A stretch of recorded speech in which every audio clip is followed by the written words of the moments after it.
Bienvenidos a Tesoros en la Biblia, un espacio dedicado a la palabra de Dios para recibir las buenas nuevas de salvación y para que el Espíritu Santo obre a través de la exposición de las Escrituras, edificando, exhortando y consolando al cuerpo de nuestro Señor Jesucristo.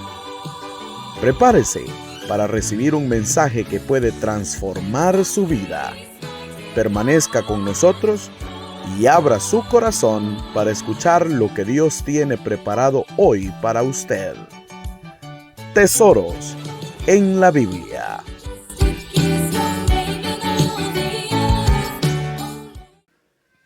Y dijo Samuel: aunque eras pequeño en tus propios ojos, ¿no has sido hecho jefe de las tribus de Israel? ¿Y Jehová te ha ungido por rey sobre Israel? Y Jehová te envió en misión y dijo: ve, destruye a los pecadores de Amalec y hazles guerra hasta que los acabes. Esa era la misión que el Señor le dio a Saúl. ¿Por qué pues no has oído la voz de Jehová, sino que vuelto el botín has hecho lo malo ante los ojos de Jehová? Y Saúl respondió a Samuel: antes bien he obedecido la voz de Jehová y fui a la misión que Jehová me envió. Y he traído a Agag, rey de Amalec, y he destruido a los amalecitas. Mas el pueblo tomó del botín ovejas y vacas, las primicias del anatema, para ofrecer sacrificios a Jehová tu Dios en Gilgal. Y por favor, acompáñenme estos últimos dos versículos. Y Samuel dijo: se complace Jehová tanto en los holocaustos y víctimas, como en ofrecer, como en que obedezcas a las palabras de Jehová. Ciertamente el obedecer es mejor que los sacrificios, y el prestar atención que la grosura de los carneros. Porque como pecado de adivinación es la rebelión, y como ídolos e idolatría la obstinación. Por cuanto tú desechaste la palabra de Jehová, Él también te ha desechado para que no seas rey. Vamos a orar, digámosle: Padre Santo, esta noche suplicamos que nos regales tu palabra, Señor. Que nos hables al corazón, que cause tu Espíritu Santo ese impacto profundo en cada vida, Señor, para que podamos recapacitar, reflexionar y poner por obra el consejo de tu palabra. Gracias por cada hermano oyente. Bendícenos, que estemos atentos, nuestros oídos dispuestos para escuchar tu santa palabra. En el nombre de Jesús, amén y amén. Bien, hermanos y hermanas, quiero que meditemos muy brevemente bajo el pensamiento, bajo el título: cuando un rey decae. Cuando un rey decae. Sin duda, estimados hermanos y hermanas, el deseo de Dios para su pueblo, para Israel, y hoy en este tiempo para la iglesia, siempre ha sido el mejoramiento, siempre ha sido el ascenso, nunca el deceso. Siempre ha sido el crecimiento. El Señor le dice a Israel: mira, Israel, te voy a poner como cabeza y no como cola. diciendo el Señor: vas a ir al frente, siempre en avanzada, siempre como punta de lanza, porque ese fue siempre el deseo de Dios. Y Dios, en su gran misericordia, ha siempre tomado de lo más vil y menospreciado, y como dice su palabra, que Él nos ha hecho reyes y sacerdotes para nuestro Dios. Él tomó del polvo a Adán y lo convirtió, fíjese, en esa subida estratosférica, en el mayordomo de la creación. Él tomó a Abraham del anonimato y lo constituyó en padre de multitudes y poseedor de la promesa. Él tomó a Israel, un pueblo allá esclavizado por 430 años, y lo hizo libres en su tierra prometida. Él tomó la iglesia gentil, la que nadie daba nada por ella, y la levantó y la hizo la novia, la esposa del Cordero. El pueblo a Él cercano, dicen los salmos. Esos somos nosotros, estimados hermanos. Él tomó aquellos que éramos enemigos, muertos en delitos y pecados, y nos hizo reyes y sacerdotes para nuestro Dios. Ese es el Dios que engrandece, y ese es el Dios que levanta y exalta y que levanta el muladar, dice su preciosa palabra. Por eso podemos decir que el deseo de Dios siempre ha sido que su pueblo crezca, que su pueblo avance, que su pueblo mejore, nunca que su pueblo decaiga. Lastimosamente esta noche vamos a hablar acerca de un hombre que recibió grandes favores de Dios. Estoy hablando del rey Saúl. Definitivamente, al hablar de Saúl, hablar de la vida de Saúl es hablar de un comienzo humilde, estimados hermanos. Hablar de Saúl es hablar de un desconocido, que él mismo se define y dice: yo soy de la familia más pequeña de la tribu de Benjamín. Un desconocido total. Y resulta que este hombre tímido, temeroso, un día Dios permite que las asnas de su padre se salgan del corral. Y viene el papá de Saúl y le dice: mira, Saúl, anda a buscar las asnas. Y él estaba preocupado. Y se va Saúl en busca de las asnas y va de ciudad en ciudad, no las encontraba.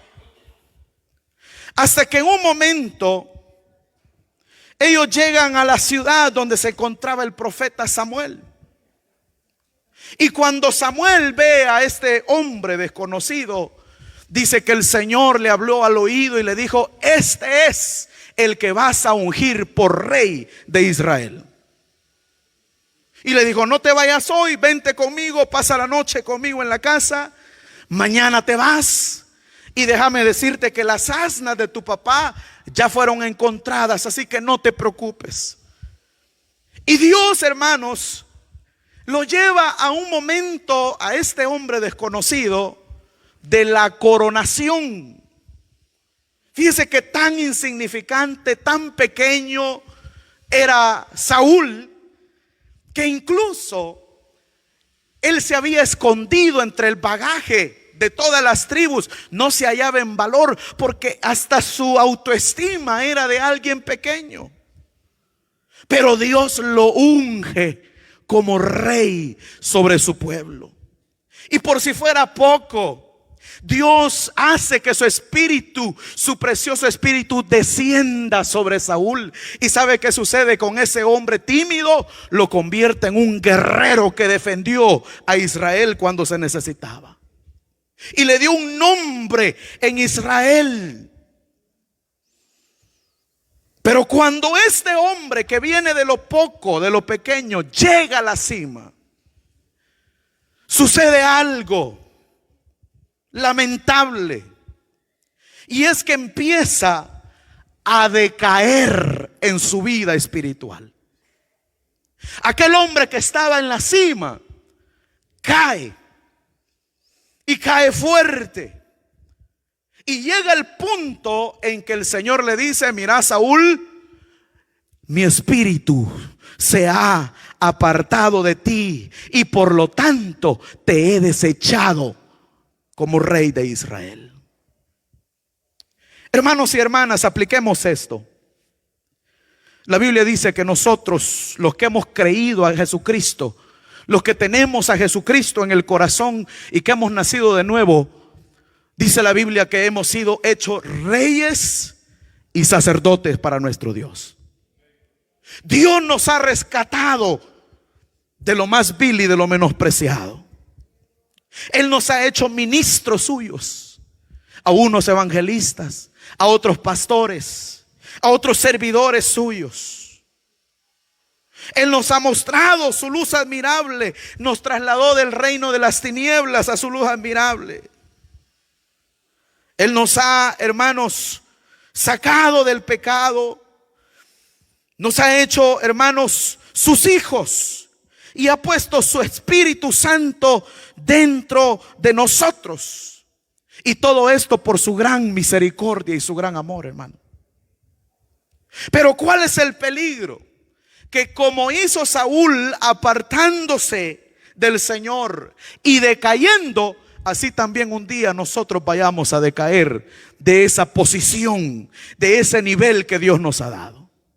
Por eso, hermanos, quiero que veamos 3 razones por las cuales un rey puede decaer.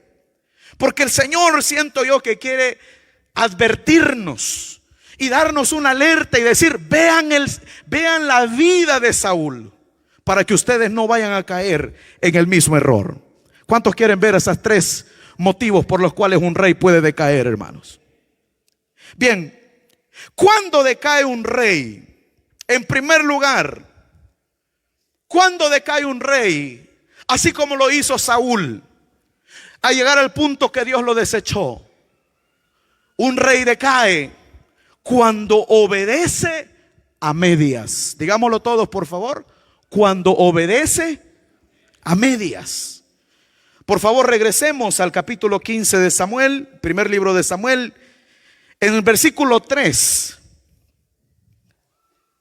Dice: ve pues y hiere a Amalec y destruye todo lo que tiene y no te apiades de él. Mata hombres, mujeres y niños, y aún los de pecho, vacas, ovejas, camellos y asnos. Saúl pues convocó al pueblo y les pasó revista en Telaín, 200,000 de a pie y 10,000 hombres de Judá. Y viniendo Saúl a la ciudad de Amalec, puso emboscada en el valle, y dijo Saúl a los ceneos: idos, apartaos, salid entre los de Amalec, para que no os destruya juntamente con ellos, porque vosotros mostrasteis misericordia a todos los hijos de Israel cuando subían de Egipto. Y se apartaron los ceneos de entre los hijos de Amalec, y Saúl derrotó a los amalecitas desde Ávila hasta llegar a Shur, que está al oriente de Egipto, y tomó vivo a Agag, rey de Amalec, pero a todo el pueblo mató a filo de espada. Estimados hermanos, la indicación de Dios para Saúl fue clara y concisa y precisa. La indicación del Señor fue: Saúl, vas a ir y vas a arrasar con todo. No vas a dejar ni vacas, no vas a dejar camellos, no vas a dejar hombres, mujeres, nada. Yo sé que esto para algunas personas puede ser un poco confuso y decir: ¿por qué Dios permitía este tipo de cosas? Y me voy a valer de una comparación, una analogía que nuestro pastor hace. Si usted ve que hay en su terreno, en su lugar, un nido de serpientes venenosas, ¿qué va a hacer usted? ¿Las va a dejar ahí? Ay, pobrecita. O usted sabe que pueden picar a sus hijos, pueden dañarle a usted y las va a eliminar. Pues el Señor toma esta gente que habían querido matar a Israel, a su pueblo, habían atacado a su pueblo, y le dice: mira, porque ellos hicieron eso, Saúl, ahora tú vas a ir y vas a arrasar la tierra, no vas a dejar nada vivo. Pero ahí viene, hermanos, el gran inteligente Saúl, el hombre que no era nada, pero que Dios le dio todo, y se halló en la capacidad de tomar decisiones y decir: miren, vamos a hacerlo, pero vamos a dejar vivo a Agag, el rey de ellos. Lo vamos a dejar vivo. Y también esas ovejitas, ¿verdad? Bonitas. Qué lástima, ¿cómo las vamos a matar? Lo mejor del ganado, dice la Biblia. Él lo vio de seguro y dijo: qué lástima matarlo. No, hombre, el Señor ha de estar equivocado. Déjenlas vivas, no las maten, hermano. Y las agarró y se las llevó. Y no cumplió la palabra del Señor. ¿O qué dice usted? ¿Cumplió o no cumplió? Fíjese que cumplió a medias. Porque sí, arrasó vida humana, pero lo que a él le convenía no lo acabó. Y sabe, hermanos y hermanas, cuando se habla de obediencia delante de Dios, cuando se habla de obediencia delante de Dios, ¿es sí o es no? ¿Es blanco o es negro? Tan así que allá en el capítulo 3 de Apocalipsis, el Señor le habla a la iglesia y le dice: por cuanto no eres ni fría ni caliente. Hermano Samuel, qué tajante ha venido esta noche. No, dígaselo al Señor, porque Él dijo: no eres ni frío ni caliente. Y por cuanto no eres ni frío ni caliente, le dijo el Señor, te vomitaré de mi boca. ¿Sabe por qué? Porque, hermanos, las aguas frías en aquel entonces, en tiempos bíblicos, en tiempos de Juan, eran para refrescarse con el calor, especialmente en este tiempo, ¿verdad? Que estamos nosotros también viviendo de canículas y todo ese tipo de fenómenos ambientales. Las aguas calientes eran medicinales, las aguas frías eran refrescantes para las personas.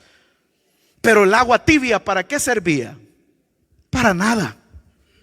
Ni para tomar, hermano. Porque al tomar agua tibia, bueno, no sé cuál sensación usted tiene, pero es desagradable.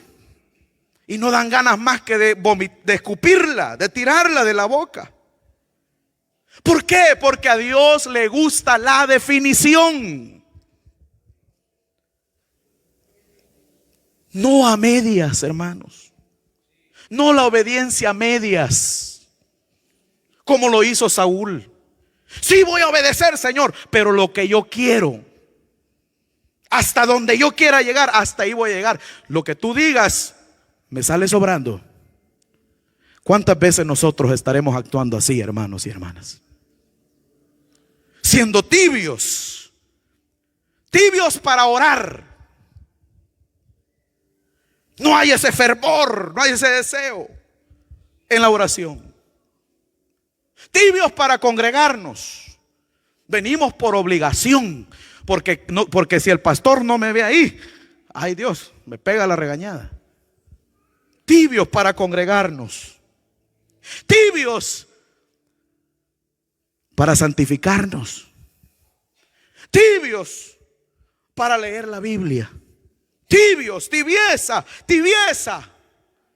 Y el Señor dice: ten cuidado, porque si a mi iglesia ya yo le dije que si no era tibia ni caliente la vomitaría, ¿qué nos dirá a nosotros en este tiempo? Porque el Señor, hermanos, es muy bueno. Hasta él mismo dijo, ¿verdad? Lo dijo allá en Lucas. Dijo el Señor: el que no es conmigo es contra mí. No hay términos medios. Por ratos con el otro y por ratos con Jesús. No, o eres mío o eres del otro. ¿Cuántos dicen amén? Y el que conmigo no recoge, desparrama, dijo el Señor. Desparrama. Estaba viendo hace unos días, la semana pasada, un documental de la Guerra Fría. La Guerra Fría es este periodo que hubo entre una guerra no declarada con armas, pero sí real, de espionaje, de avance tecnológico, en tiempos de la Unión de Repúblicas Soviéticas Socialistas, la famosa URSS, ¿se acuerda de eso? Versus los Estados Unidos y su bloque, el este contra el oeste. Y estaba viendo, hermanos, el rol que jugaban los agentes dobles, les decían, o los dobles agentes. Un doble agente era aquel que era parte de un bando, pero le decían: mira, fulanito, pasanos información y te vamos a pagar bien. Seguiste haciendo pasar por espía de ellos. Vos sos un espía de ellos, pero nosotros te vamos a pagar y nos pasás información. Y venía él y aceptaba. Vaya, mira, van a lanzar un cohete, van a lanzar un satélite, el Sputnik, y bla, bla, bla. Pero hermano, lo triste era cuando se vendían, estos dobles agentes se vendían los unos con los otros. Porque estaban de aquel lado y estaban de este lado. Tenían que definirse. Y se vendían entre ellos. Mira, fulano es un agente doble, vamos detrás de él. Hermano, no le esperaba otra que fusilarlos.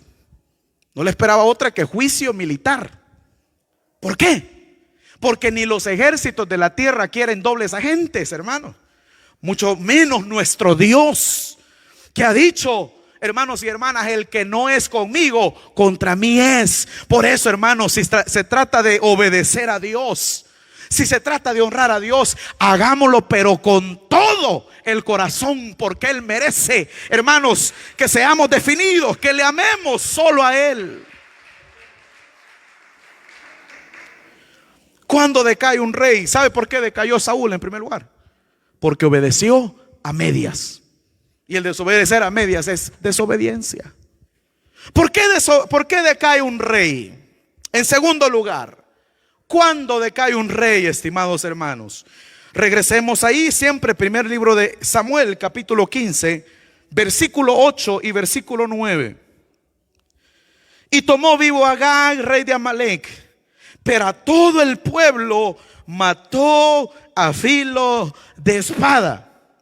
Y Saúl y el pueblo perdonaron a Agag, y lo mejor de las ovejas y del ganado mayor, de los animales engordados, de los carneros y de todo lo bueno. Y no lo quisieron destruir, mas todo lo que era vil y despreciable destruyeron. Cuando decae un rey, diga conmigo por favor: cuando perdona a Amalec. ¿No se escucha? Cuando perdona a Amalec. Hermanos, el mandato de Dios fue: destruye a Amalec, Saúl.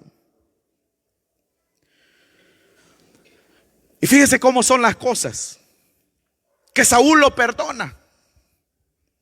Perdona. Ahora, al meditar, hermanos, en la vida de Amalec, fíjese que Amalec era hijo de una mujer que se llamaba Ada. ¿Cómo se llamaba? Ada. Y según Génesis, fíjese la línea malvada, la simiente malvada que venía a través de ese hombre llamado Amalec. Porque Ada, la mamá de Amalec, fue mujer de Esaú, según lo que dice Génesis 36:11. Vea, relacionada. Esaú es aquel, si usted recuerda, desobediente, aquel que prefirió un plato de lentejas a la bendición del Señor. Pues vea, ese que prefirió ese plato de comida está relacionado a Amalek. Y Esaú, como se lo acabo de decir, prefirió un plato de comida a la bendición espiritual del Señor. Entonces Amalek está ligado con un hombre que despreció lo espiritual y que prefirió la carne, que prefirió lo material, que prefirió lo perecedero. ¿Cuántos alaban al Señor? ¿Qué representa Amalek, hermanos y hermanas? Representa a la naturaleza caída del hombre, a la carne, como le llama el apóstol Pablo. Y dice la Biblia que la carne y el espíritu tienen una lucha constante. Se opone la carne con el espíritu. Yo me imagino a dos luchadores en un cuadrilátero. ¿Cuántos han visto ese tipo de peleas o de luchas?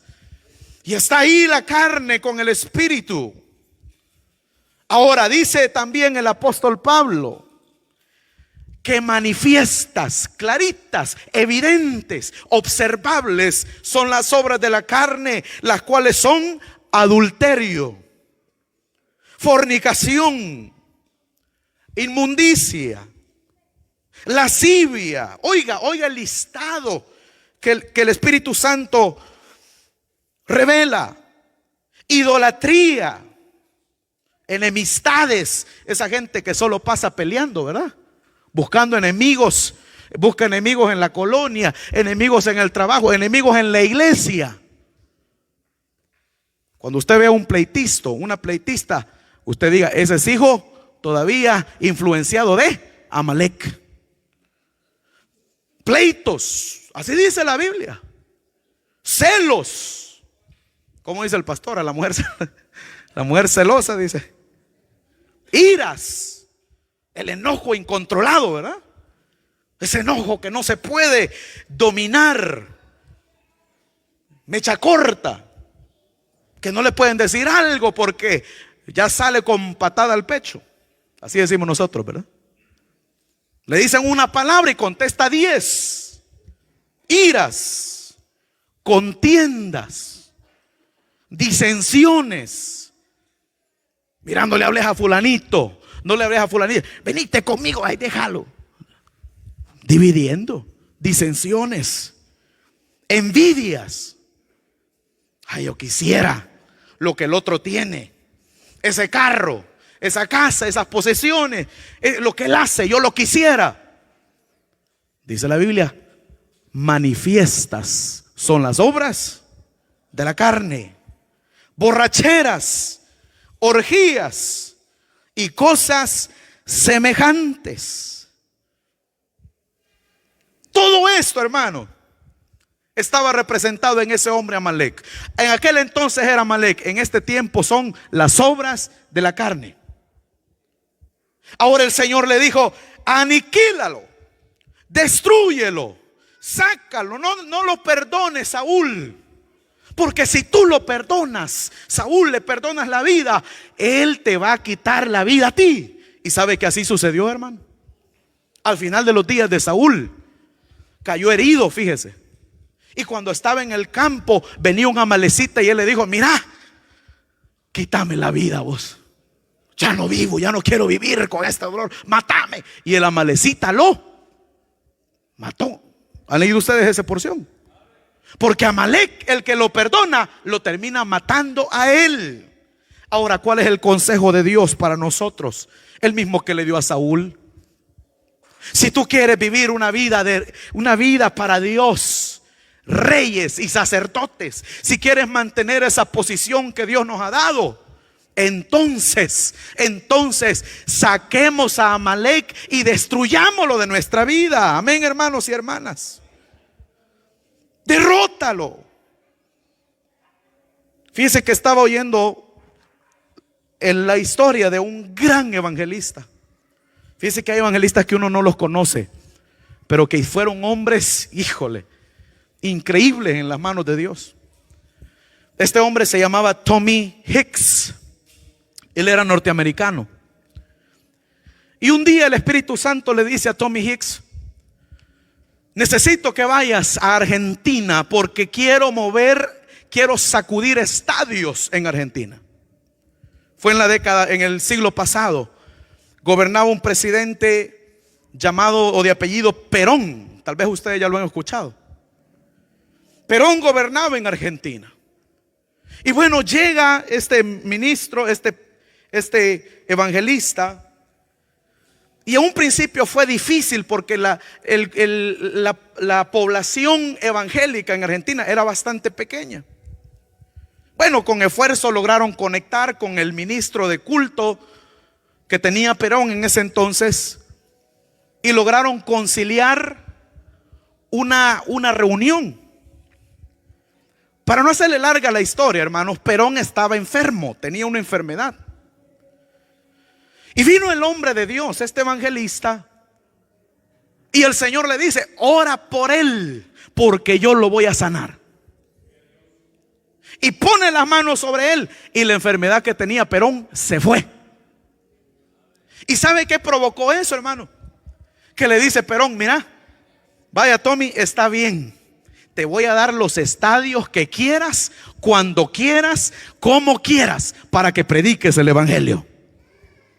Y empezó Tommy Hicks, hermano, a predicar el mensaje. Fíjese que fue tanto, los primeros días de predicar, dice la historia que fueron poquitas personas. Pero estas poquitas personas llevaban enfermos, gente paralítica, y oraban por ellos y se sanaban. Y salían a las calles e invitaban más gente hasta que los estadios se llenaban. Mire, fue tanta el poder que Dios mostró a través de este hombre, que los presidentes de Bolivia, de ministros de Chile, de países aledaños, empezaron a venir para que él orara por ellos.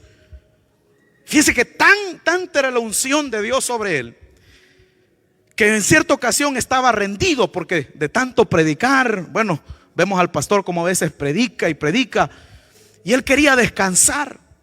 Y un día le dice al intérprete: mira, no quiero recibir llamadas, colga ese teléfono. No, señor, fíjese que están llamando, yo voy a contestar, duerma, no lo voy a despertar. No, ya te dije que colgues, que no quiero recibir llamadas. Bueno, el traductor, el intérprete, desobedeció y recibe una llamada. Aló, mire, allí estoy hablando con el señor Tommy Hicks. Sí, por favor, dígale que ore por mí. Estoy enfermo, tengo sinusitis, tengo la nariz dañada, la frente, los oídos, todo me está afectando. Por favor, dígale que ore por mí.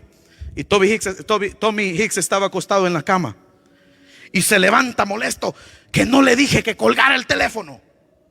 Disculpe, le dijo él. Agarró el teléfono Tommy Hicks y le dijo: ¿qué quiere?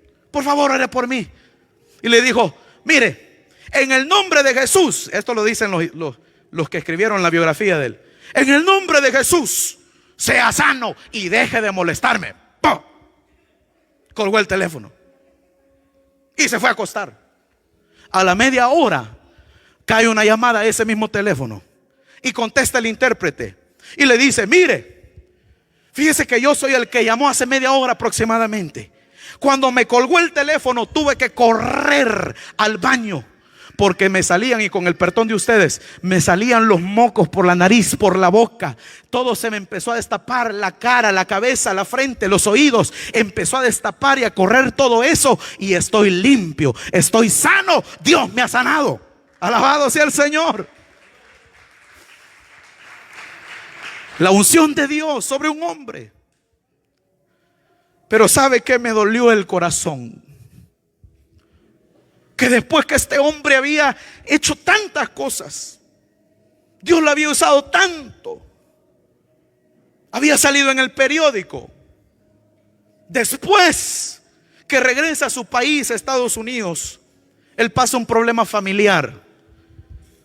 Se empieza a separar y a divorciar de su esposa, y llegó a caer en una gran depresión. Que ese gran hombre, Tommy Hicks, murió borracho en una de las cunetas de su ciudad. Y uno se pregunta, ¿por qué, Señor? ¿Por qué pasan este tipo de cosas? Y sabe, hermano, el Señor me hablaba a través de la vida de Saúl. ¿Sabes por qué? Porque muchas veces no desechamos a Amalek de nuestra vida. Cuando el consejo es, deséchalo. Usted conoce la historia del caballo de Troya, ¿verdad? Venían los aqueos que se convirtieron en los griegos, ¿verdad? Más adelante. Y dijeron, vamos a hacer un caballo de madera grande y se lo vamos a presentar como regalo a los troyanos. Lo que no sabían era que adentro venía un montón de soldados. Y lo metieron a la ciudad, hermano. Y cuando vieron los troyanos, ¡hey! Este es un trofeo de guerra, metámoslo. Cuando lo que tenían que hacer era destruirlo, quemarlo. Lo metieron. Y en la noche se abrieron las compuertas y salieron estos aqueos, enemigos de Troya, de los troyanos, y quemaron la ciudad. Hermanos, destruyeron toda la ciudad. ¿Cuántas veces nosotros estamos dándole la bienvenida a aquello que nos va a destruir y que Dios nos ha dicho, sácalo de tu vida? ¿Desde cuándo Dios nos viene hablando? Esa ira no me gusta. Esas contiendas no me gustan. Porque manifiestas son las obras de la carne: iras, contiendas, disensiones. Sácalo de tu vida en el nombre poderoso de Jesús. Y voy a terminar con el último punto, hermanos. Cuando decae un rey, cuando su obstinación puede más que su humildad. ¿Sabe? Si había un hombre obstinado, ese era Saúl. Por favor, veamos los últimos versículos, versículo 13 y versículo 15 de este capítulo 15. Vino pues Samuel a Saúl, y Saúl le dijo: bendito seas tú de Jehová, yo he cumplido la palabra de Jehová. Samuel entonces dijo: pues qué válido de ovejas y bramido de vacas es este que yo oigo con mis oídos. Y Saúl respondió: de Amalek los han traído, porque el pueblo perdonó lo mejor de las ovejas y de las vacas para sacrificarlas a Jehová tu Dios, pero lo demás lo destruimos. ¡Ja! ¿Qué es ese sonido?, dijo Samuel, que escucho ese bramido de vacas. Mira, ¿sabes qué es? Es que el pueblo.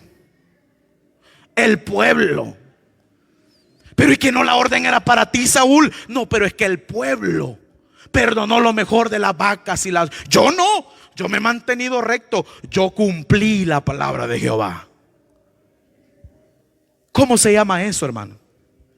Obstinación. ¿Cómo se llama eso? Soberbia. El Señor le dijo: Saúl, eres de dura cerviz. Porque Saúl no reconoció, estimados hermanos, su error. No reconoció su error. Y sabe que ese es un gran problema para nosotros también como hijos de Dios. Porque a veces Dios nos habla y Dios nos dice: mira, esto no me gusta de ti. No, Señor, si yo estoy bien. Y lo saludan en la congregación: hermano, ¿qué tal está? Bendecido, hermano. Pero detrás, ¿qué habrá detrás? Detrás, teniendo su esposa en su casa y por fuera haciendo cosas que no debe de andar haciendo.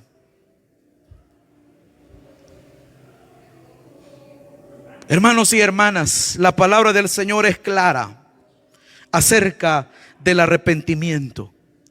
Y dice el Señor: el que se humilla será exaltado. Pero el que es altivo, dice la palabra del Señor, que Él lo ve de lejos. Y de eso era este hombre Saúl, altivo. Mira, Samuel, haceme un favor. Yo sé que yo la regué, pero mira, salí conmigo y vamos a ofrecer sacrificios al Señor, pero anda conmigo, venite del brazo si es posible. Que el pueblo vea que yo, el rey, estoy bien plantadito, bien bonito, pero era desobediente. Pero perdonó lo que Dios le dijo que no perdonara, que era Amalek. Pero él quería tener una buena imagen. No, más vale humillarse delante del Señor, postrarse de rodillas y decir: sí, Señor, soy un pecador. Sí, Señor, he fallado delante de ti, pero aquí estoy, me arrepiento, me humillo, perdóname. Eso vale más delante del Señor que ser obstinado. Eso vale más. ¿Sabe por qué Saúl decayó? Por obstinado, porque no pudo reconocer su pecado delante del Señor. Aquel que se humilla y se aparta, dice la Biblia, alcanzará misericordia. Pero el que no, será consumido a espada, porque la boca de Jehová lo ha dicho. Hermanos y hermanas, esta noche quiero predicar lo último y decirles que hay misericordia delante de Dios para todo aquel que se arrepiente. Que hay todavía oportunidad de ser restaurado, de ser levantado por el Señor. Pero ¿cuándo sucede eso? Cuando reconocemos nuestro pecado y cuando le pedimos a Jesús que nos lave con su sangre preciosa y carmesí, que nos perdone y que nos quite toda mancha del pecado. Venid luego, dice Jehová, y estemos a cuentas. Si vuestros pecados fueren rojos como el carmesí, vendrán a ser como blanca lana, dice la palabra del Señor. No permitamos que nuestra vida decaiga como lo hizo la del rey Saúl. ¿Por qué decayó el rey Saúl? Por obedecer a medias lo que Dios le había dicho. ¿Por qué decayó Saúl? Por perdonar a Amalek, que Dios le había dicho: destrúyelo. Hay cosas que te están destruyendo posiblemente. Esta noche dile al Señor: yo renuncio a esas cosas que tú me has dicho que renuncie. ¿Y por qué decayó Saúl? Porque fue obstinado y no se humilló delante del Señor. Esta noche es una noche de misericordia y noche que podemos buscar al Señor y Él nos puede perdonar, hermanos y hermanas. Vamos a orar. Voy a invitarle que cierre sus ojos, por favor. Todos oremos, todos con nuestros ojos cerrados. Y mientras todos oramos, yo voy a hacer una invitación bastante breve. Si hay alguien que hoy quiera recibir al Señor Jesús o reconciliarse, por favor levante su mano y vamos a orar por usted. ¿Habrá alguien hoy que quiera recibir al Señor? O decirle al Señor: Señor, yo aquí estoy, perdóname, lávame con tu sangre. ¿Habrá alguien hoy aquí presente? O tal vez ahí en la casa, si hay alguien hoy que quiera recibir al Señor o rendir su vida a Él, dígale: Señor, esta noche he escuchado tu palabra, he entendido, Señor. Yo quiero, Señor, brillar. Yo quiero ser, como dice tu palabra, como el justo, que va de aumento en aumento hasta que el día es perfecto. Yo no quiero decaer, Señor. Yo quiero que tú me bendigas, que tú bendigas a mi familia. Y Dios quiere bendecirle, pero para eso tiene que venir al Señor. Dígale: Señor, perdona mis pecados. Reconozco que tú eres mi Dios. Señor, me aparté de ti, pero hoy vuelvo a la casa del Padre. Oh Señor, levántame, transfórmame, cámbiame. Dígale, estimado hermano, estimado amigo que me ve por las redes sociales, dígale: Señor, sálvame, salva a mi familia, ten misericordia de mí. Y el Señor es fiel y justo para perdonar nuestros pecados. Usted ha escuchado Tesoros en la Biblia, un espacio dedicado a la palabra de Dios para edificar, exhortar y consolar el cuerpo de Cristo. Si este mensaje ha bendecido su vida, compártalo con otros y ayúdenos a llevar la palabra a más personas. También puede encontrarnos en Facebook en la página Ovil Flores y Dios Fuerte Ministerios, o escríbanos al correo ovilflores.diosfuerte@gmail.com. Esperamos que nos acompañe en el próximo encuentro y oramos para que el Espíritu Santo continúe dándole más tesoros en la Biblia.